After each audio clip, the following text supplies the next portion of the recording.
ప్రియులారా, మన ప్రభువైన అయిన యేసుక్రీస్తు నామంలో మీకు శుభోదయం. ఆయనను గూర్చి అనుదిన ఆత్మీయ ఆహారం, ఫిబ్రవరి 17 సోమవారం. నేటి మన ధ్యాన లేఖనం యోహాను సువార్త 9వ అధ్యాయం 25వ వచనం. వాడు ఆయన పాపియో కాడో నేనెరుగను, ఒకటి మాత్రం నేనెరుగుదును, నేను గ్రుడ్డివాడినయుండి ఇప్పుడు చూచుచున్నాను.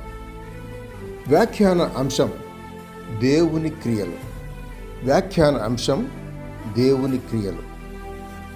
ఆహా, ఎంత గొప్ప బహిరంగ సాక్ష్యం! ఆ పుట్టు గుడ్డివానికి చూపు రాగానే తల్లిదండ్రులే పరిసయ్యులకు భయపడి, ఆ యూదులకు భయపడి, వీడు మా కొడుకే, గుడ్డివాడుగానే పుట్టాడు, ఇప్పుడు ఎలా చూస్తున్నాడో మాకు తెలియదని చెప్తున్నారు. 19, 20, 21 వచనాలు చూడండి.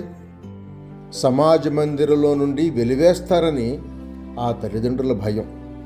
అయితే ఆ పుట్టి గుడ్డివాడు చూపించిన విధేయత, ప్రభువు పట్ల అతడు చూపించిన విధేయత అనుసరణీయం. ప్రభువు తన కన్నుల మీద పూసిన బురదను సిలోయమును కోనేటికి వెళ్ళి కడుక్కోమన్న ఆయన మాట విని విధేయత చూపించాడు. ఆయన మాటను విశ్వసించడం అంటే ఆయనపై దృష్టి నిలపడమే. గ్రుడ్డివాడుగా ఆయనను ఆత్మీయ కన్నులతో చూసి విధేయుడయ్యాడు.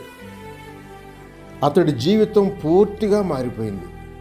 మనం కూడా ఎప్పుడైతే ఆయన మాటలకు విధేయత చూపిస్తామో అప్పుడు మనము ఆత్మీయ దృష్టిని పొందగలం.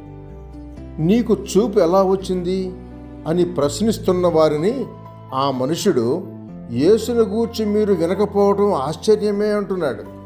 30వ వచనం చూడండి. ఆ వ్యక్తి యేసును కలుసుకోవడం వల్లనే అని నిక్కచ్చిగా చెప్తున్నాడు. ఆ మనుషుడు ఒకప్పుడు గుడ్డివాడే, ఇప్పుడు అతడు చూస్తున్నాడు. ఆత్మీయంగా లోతుగా చూసినప్పుడు తన ముందున్న వారంతా గుడ్డివారుగా కనబడుతున్నారు. అవును, వారంతా ఆత్మీయ అంధులు.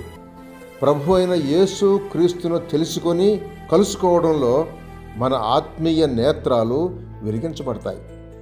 మనలో కూడా దేవుని క్రియలు ప్రత్యక్షం కావాలంటే మనం ఆయన మాటలకు, వాక్యానికి విధేయులం కావాలి.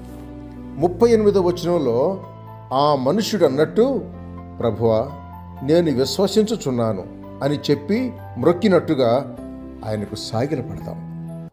శుభములతో వందనాలు.